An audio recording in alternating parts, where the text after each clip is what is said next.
Será que alugar as suas ações é uma das coisas mais erradas que você pode estar fazendo? O Barsi pensa assim. E será que ele conta a história toda? Eu queria que você visse esse vídeo, eu vou reagir a esse vídeo, que é um vídeo antigo, mas a ideia que o Barsi traz não mudou muito, pelo menos nos últimos anos, embora algumas pessoas da AGF pensem um pouquinho diferente do Barsi. Então, o que eu quero que você faça? Assista esse vídeo aqui comigo um pedacinho, porque a gente vai reagir a ele e vai responder para você uma série de coisas. Bora comigo aí.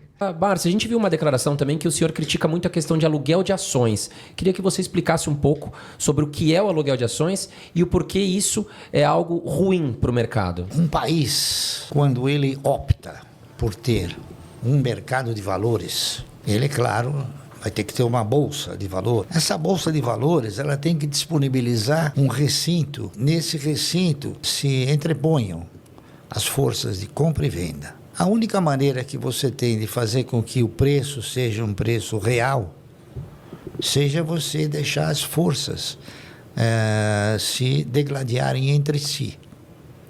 A partir do momento que você permite que alguém alugue uma quantidade exorbitante de ações e venda, esse mercado ele não tem estrutura para suportar isso. Então ele acaba sendo o quê? Ele acaba sendo uma pressão desordenada que gera o quê? Que gera um preço fora de condições normais.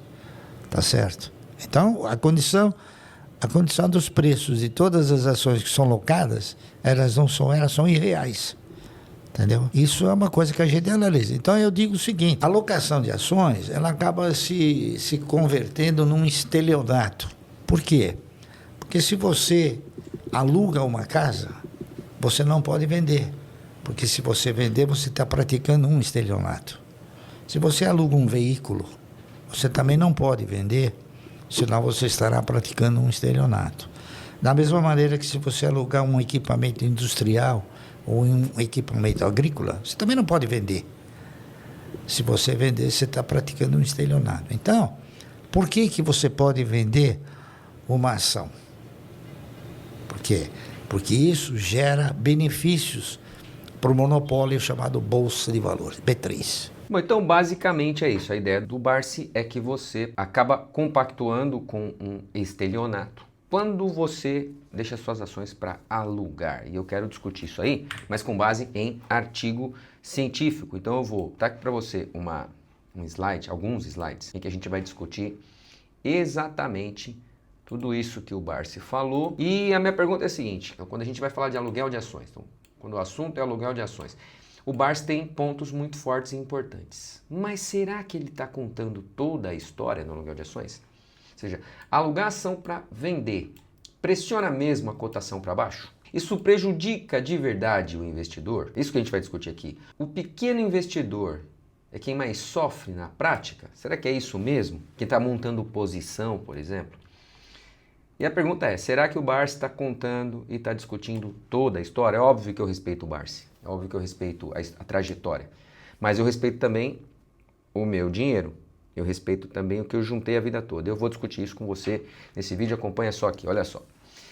Queda na cotação destrói o valor da empresa? Porque essa é a ideia que está por trás ali. Eu já vi mais de um vídeo discutindo isso. Será mesmo que a queda na cotação destrói o valor da empresa? Preço e valor não são a mesma coisa. Valor é quanto vale, preço é quanto o mercado está disposto a pagar. Por conta de notícia, por conta de balanço, por conta de especulação e por aí vai. Então, a cotação, ela reflete como o mercado vê a empresa hoje. Quanto que o mercado quer pagar na empresa hoje. E é por isso que é renda variável, por isso que varia tanto. Alguém que já entrou na bolsa em algum momento e acompanhou sabe disso. Tem altos e baixos, às vezes mais baixos do que altos, às vezes mais altos do que baixos, mas isso tem a ver com emoção, tem a ver com notícia, tem a ver até com alguma liquidez que pode ter naquele papel. Liquidez, para quem não sabe, pode ser pensada como a velocidade em que eu transformo um determinado ativo em dinheiro, de verdade, né? Então tem a ver com oferta e demanda, tem a ver com uma série de coisas, principalmente emoção e notícias. Isso aqui determina preço, obviamente que balanço da empresa, rentabilidade também determina preço. Mas no curtíssimo prazo, o peso das emoções e o peso das notícias é muito grande. A primeira coisa que você tem que ver é isso. Você entrou na Bolsa de Valores, você viu que arrebentou para baixo, saiu daqui e veio para cá. Deu uma queda muito forte. Por que está caindo? Mudou alguma coisa na empresa? Muitas vezes não mudou nada, foi só notícia. Então essa é a cotação. Outra coisa é o valor econômico. Quanto que a empresa vale de fato? E aí você deveria, por exemplo, entender de valuation. Ou seja, saber aquele determinado ativo, qual a capacidade que ele tem de te gerar renda. Isso determina o valor de uma empresa. O quanto ela consegue ser recorrente nisso e aumentar, inclusive, a tua renda e o seu fluxo de caixa. Então isso tem a ver com resultados futuros. Isso tem a ver com alguma vantagem competitiva que a empresa tem. A cotação simplesmente não reflete, em muitos casos, isso. Quais serão os resultados futuros? A vantagem competitiva que a empresa tem, a gestão e a estratégia da empresa, o caixa e os ativos que ela tem, a capacidade de crescer de uma empresa. Muita empresa fica jogada com uma capacidade absurda de crescer. Cotação não necessariamente mostra isso. Então, o preço pode oscilar, o valor se constrói, e aí quem acha uma ação cara pode fazer o quê? A gente vai ver isso nos próximos slides. Então, o mercado às vezes exagera. Às vezes aqui o mercado achou que estava barato, comprou. Aí veio para cá. Aqui o mercado achou que está caro. Que alguém que está achando que o mercado exagerou pode fazer o que a gente vai ver na sequência. Então, repara só. Quem acha uma ação cara pode fazer o quê? Bom, ele pode fazer algumas coisas. Por exemplo, ele pode ser otimista e falar, cara, tá caro, mas eu acho que pode melhorar. O que eu vou fazer? Cara, eu vou comprar. Porque esse caro que eu tô vendo no mercado, cara, na minha concepção é barato. Quer saber? Eu vou comprar mais e ganhar no futuro. O cara vai apostar no futuro. Então, 3 perfis de investidor. Tem um investidor neutro, ele falou, ele acha que o preço está justo. Então, o que eu vou fazer? Absolutamente nada. E tem um pessimista, ele acha que a ação está muito cara. E aí ele pode fazer o quê? Venda a descoberto. Ele pode alugar a ação para vender. Certo? Então, tem um mercado sem short, sem gente que aluga para vender, e tem um mercado com short. Certo? Então, o mercado sem short, apenas os otimistas podem agir. O cara fala, meu, tá caro, mas eu acho que vai ficar mais caro. Então, o que eu vou fazer? Comprar. Tá? Então, informações negativas, elas não vão aparecer. As informações negativas, elas podem demorar para aparecer. Então, o cara, tem alguém vendo a empresa e fala, isso aqui tá um preço que não faz sentido. Estou lendo o balanço, estou acompanhando, estou vendo a tempestade se formar lá no futuro, não estou fazendo nada. Então, essas informações negativas ficam de fora, porque os otimistas entram comprando. Então, aquilo que o Barsi estava dizendo de, porque tem um equilíbrio de compradores e vendedores, se não tem gente fazendo short, vendendo as ações alugadas, alugando para vender, essa coisa fica um pouco prejudicada. A gente vai ver isso com relação até a artigo científico que avaliou isso. E o preço pode ficar artificialmente inflado. Eu não quero comprar uma ação com preço inflado. Agora, quando tem short, o que pode acontecer? Todos os perfis podem se posicionar. Quem é otimista, quem é neutro e quem é pessimista pode se posicionar. Por quê? Porque os preços vão acabar se movimentando. E a gente vai ter mais informações relevantes sobre a empresa se refletindo mais rápido no preço. E os preços podem ficar mais próximos de uma realidade para aquela empresa. Certo? Então, qual é o mercado mais eficiente e mais justo de todos?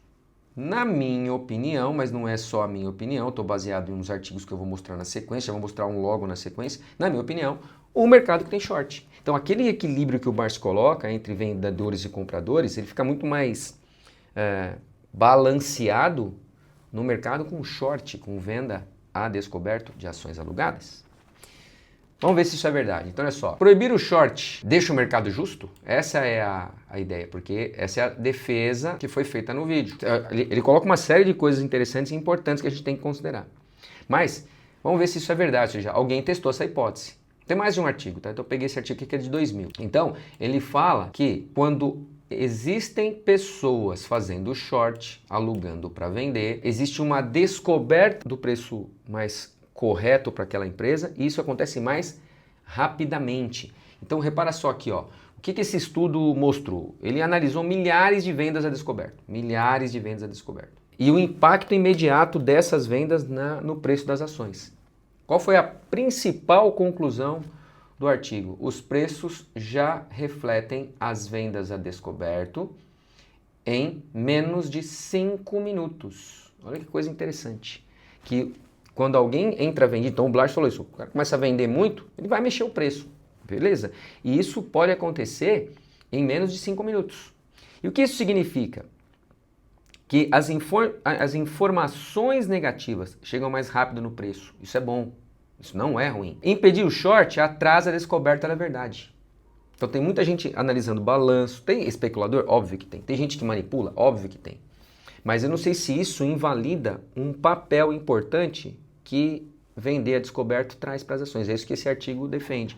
Ou seja, impedir o short atrasa a descoberta da verdade. Então se a empresa é ruim mesmo, o preço vai cair de qualquer jeito. O mercado em algum momento vai descobrir que aquela empresa não vale a pena e vai começar a se livrar das ações e os preços vão cair. Se tem gente alugando para vender e analisando as ações, entendendo que o preço está caro demais, essa descoberta do valor correto vai acontecer mais rápido. Então, mercados com short são mais eficientes.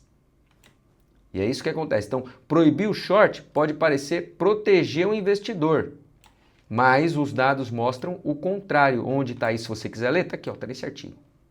Mas não tem só esse artigo não. Tem mais, olha só. Nesse artigo aqui, Evidência Acadêmica 2, o short revela informações que o mercado ainda não viu.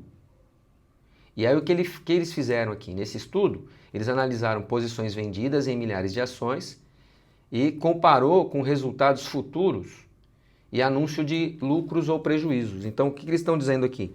Que quando um prejuízo é anunciado, os vendedores conseguem fazer com que o mercado entenda isso mais rápido. Quem está shorteado, os vendedores a descoberto, fazem isso mais rápido. Então, posições vendidas de short interest antecipam quedas no mercado e resultados negativos. Ou seja, a queda já ia acontecer de qualquer forma. Alguém já percebeu isso aí, se antecipou, começou a fazer venda a descoberto e eles autorregulam o mercado. Então, o short seller, ele costuma descobrir problemas antes do mercado. Então, evidentemente que uma ação que está com muita venda a descoberto não significa que a ação é ruim. Mas pode significar que o mercado está entendendo que aquele preço, que algumas pessoas no mercado estão entendendo que aquele preço está muito fora e precisa de correção. Então, a ideia aqui é que esses caras, obviamente, não manipulando informações, gerando coisas, caos, mas fazendo uma análise real, correta e fazendo short, eles estão fazendo o mercado se autorregular. Então aquilo que o Barsi propôs acontece por conta disso. Então se eu tiro isso, eu dou margem para que os compradores, os otimistas, comecem a comprar demais e inflar demais o preço. Então eles incorporam informações que ainda não são públicas, porque eles estão, por exemplo, avaliando resultados, comparando resultados, vendo, em vez de ver uma foto de um trimestre, está vendo lá 8 trimestres e por aí vai. Então o short constitui, ou contribui melhor, para revelar más notícias mais cedo. É isso que esses pesquisadores, está aqui o nome deles, isso que essas pessoas acabaram concluindo ao fazer esse estudo. Então aqui tem estudo. Então, muitas vezes o short revela verdades antes que o mercado tenha percebido, o mercado como um todo. Mas isso significa que o short é sempre bom para o mercado? Não necessariamente. Ou seja, se tiver especulação, se tiver manipulação, aí eu concordo que não é uma coisa boa. Então é disso que se trata. Então, repara só aqui, ó, vamos pegar um caso específico da Vale. Então a gente sabe que a Vale, num período curto de tempo, teve uma explosão nas cotações. Até que em fevereiro de 26, ela teve um pico aqui entre 91 e 92 reais. E depois disso ela desabou. Chegou a bater 71 reais e hoje está aí por volta, enquanto eu gravo esse vídeo, de 75 pau. Olha que coisa doida. Então imagina, a ação sobe, sobe, sobe, sobe. A commodity não subiu tanto, não subiu praticamente nada nesse período, em comparação com o que subiu a ação. Que mais? Obviamente os números da Vale melhoraram, ela está mais eficiente, então uma empresa de commodity tem que ver o preço da commodity, a eficiência dela, aumentou a eficiência dela. Mas o que aconteceu nesse período? A gente tinha um número relativamente menor de short, de gente vendendo a descoberto, e esse número foi aumentando até que ele fez um pico aqui, ó, no dia 12, ele era um número relativamente grande, 18,4 bi em reais de ações vendidas, e no dia 25/2 chegou a quase 21 bi. E o que aconteceu no mesmo tempo? Uma correção forte da Vale do Rio Doce. Então, parece que os dados não provam uma causalidade, ou seja, que o short rebentou o preço para baixo. Mas eles são compatíveis com as evidências científicas que a gente viu nos artigos ali.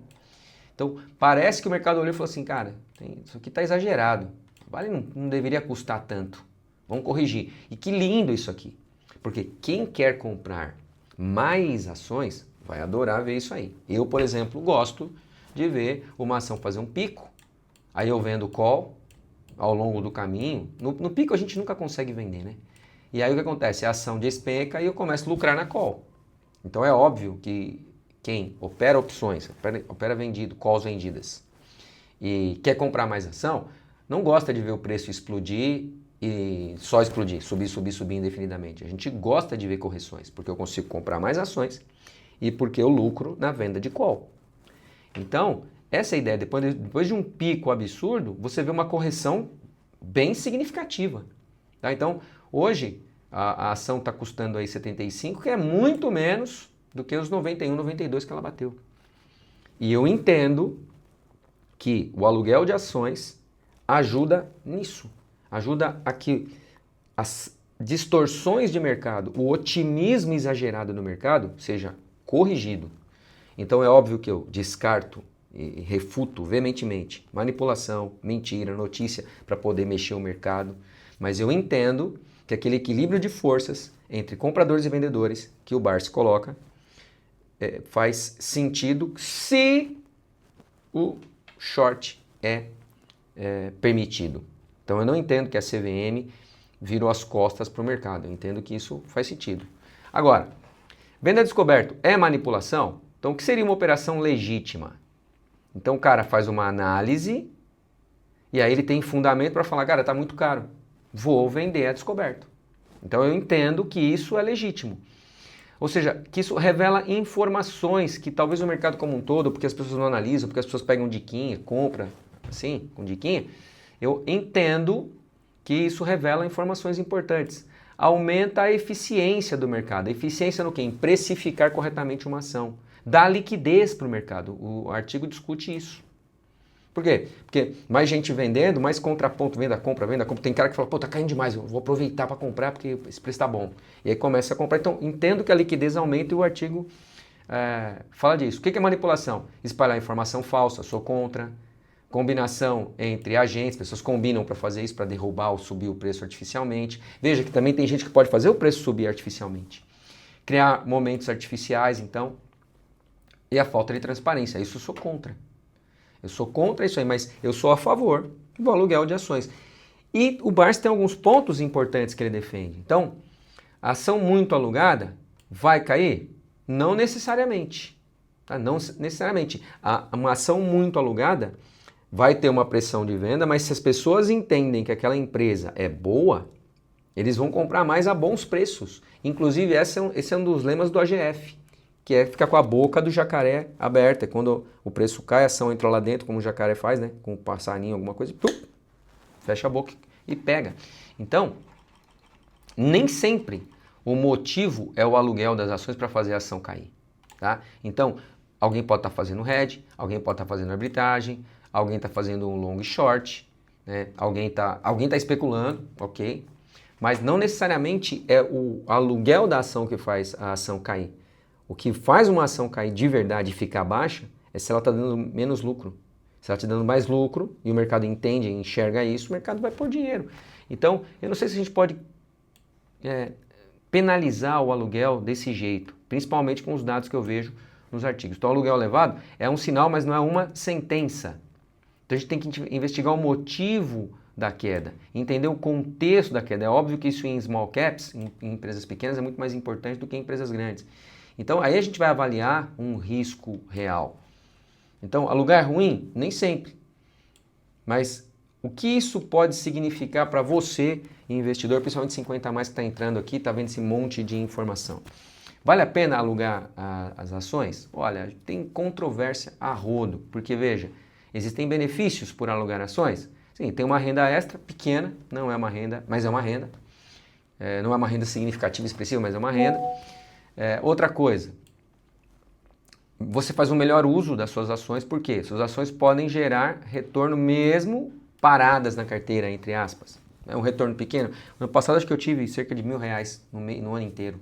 Não, R$1.000 que eu não ganharia se eu não tivesse alugado. Tem um custo, tá? Então, o que pode ocorrer com o seu ganho? Você vai ter que pagar taxa para a corretora, tem taxa de mercado, tem impostos, isso aí já é discutido. Você perde direito de voto, mas se você não tem ações ordinárias e não tem um número grande de ações, isso não muda nada. Então você perde direito de voto, mas você recebe os proventos, certo? E você tem bonificações, subscrições, você tem tudo. Qual é o risco de dar errado? Bom, vai ter volatilidade, mas a gente gosta de volatilidade para vender call e para comprar ação. A corretora pode exigir devolução das ações antes do esperado, tá? Mas isso aí também não é um risco importante. E risco da contraparte, existe um risco operacional da instituição tomadora.